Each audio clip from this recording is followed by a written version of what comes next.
So, the trailer just dropped, the Bookworm sagas, and already the fandom's split clean in half. Half are calling Baby Bookworm the most chaotic literary anti-hero since 2020. The other half are convinced he's just Lorraine's elaborate cry for help.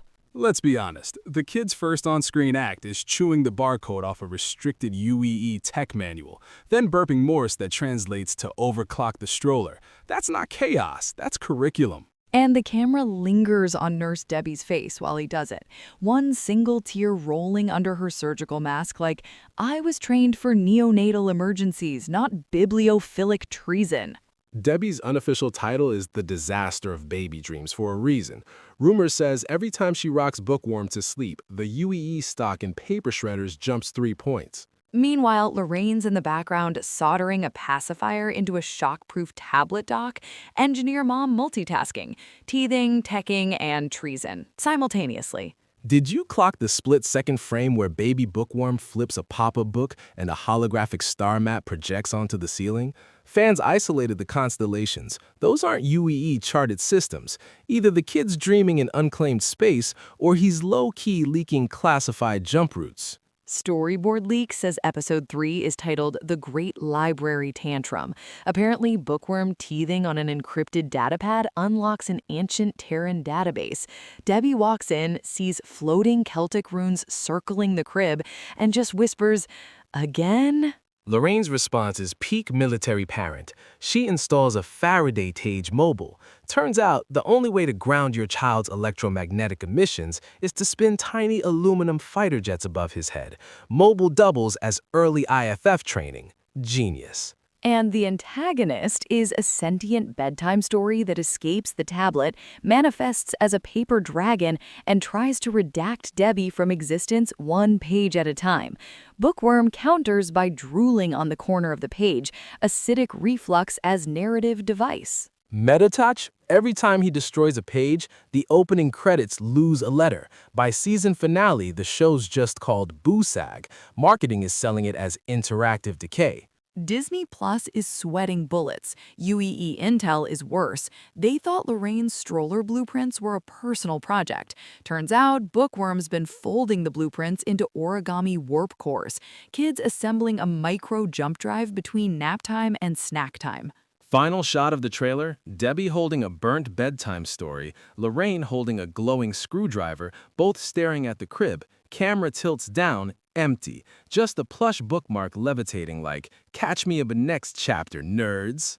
Release date is still classified, but pre-orders for teething-safe encryption keys sold out in 42 seconds. I say we start a support group now. I survived Baby Bookworm, and all I got was this redacted onesie.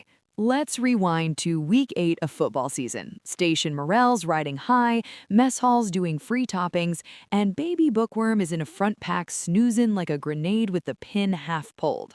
Lorraine's in line, rattling off specs for a new railgun, when Baby Bookworm's chubby little finger jabs the sandwich spot's holo menu. One poke, just one, and the thing flips from build your own to dev mode.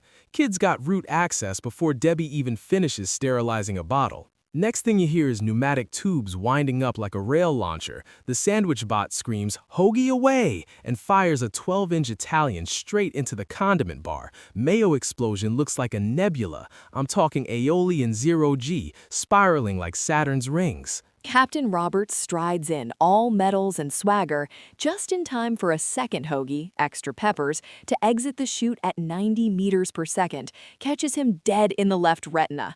Lettuce hangs off his epaulette like surrender flag. His face cycles through the entire threat condition palette, starts at condition green, hits red in 0.4 seconds, then transcends to a shade Crayola hasn't named yet. Somewhere a fly saw it, dropped stone cold dead midair. Meanwhile, Bookworm's giggling so hard the front pack shakes like a seismic sensor. Every laugh triggers another hoagie. We're talking full auto. Capicola strafing the salad line, provolone ricocheting off trays. It's basically deli warfare. Debbie tries to shut it down, but the UI is now in baby gibberish. She swipes left, sandwich counter goes to 11. Swipes right, adds sprinkles. Sprinkles on a meatball sub. That's when you know we've left the realm of God. Lorraine just watches, pulls out a data pad, starts timing muzzle velocity. Engineers, even under deli fire, they're collecting data. She's like, if we can launch a hoagie at 120 psi, we can probably launch a grappling hook. Patent pending. Security bursts in, but the doorway's gridlocked by a 5-foot pile of cold cuts. Captain Roberts is still standing there, eyes swollen like a supernova, whispering, "I have nuked planets for less." And Bookworm, final shot of the surveillance feed, he grabs a crust fragment floating by, gums it once, and the whole sandwich spot powers down like it just got the pacifier of shame. Silence. Just the soft hum of refrigeration and the distant plop of olive loaf hitting a bulkhead. Official report lists the incident as unscheduled food ordnance test. Unofficially, every mess worker now wears ballistic aprons. And if you listen outside the galley at night, you can still hear the echo. Hoagie away! Hoagie away! Flashback to night 1. Debbie's on swing shift, thinks a standard magnetic crib lock will hold a 2-month-old. Bookworm's already teethed through the alloy like it's graham cracker. She clocks out for a coffee, 30 seconds tops, comes back, and the corridor cam shows a bare-bottomed baby bullet train crawling towards engineering at 0.3 G. No diaper, just pure momentum and mischief. Debbie panics, slaps a portable force field generator around him, blue shimmer humming like a bug zapper. The kid's floating in a hamster ball of energy, giggling like he just invented gravity-free peekaboo. Lorraine strides in, sees her child orbiting inside military-grade shielding, and for a heartbeat, Debbie's sure she's about to be court-martialed by a mom with a soldering gun.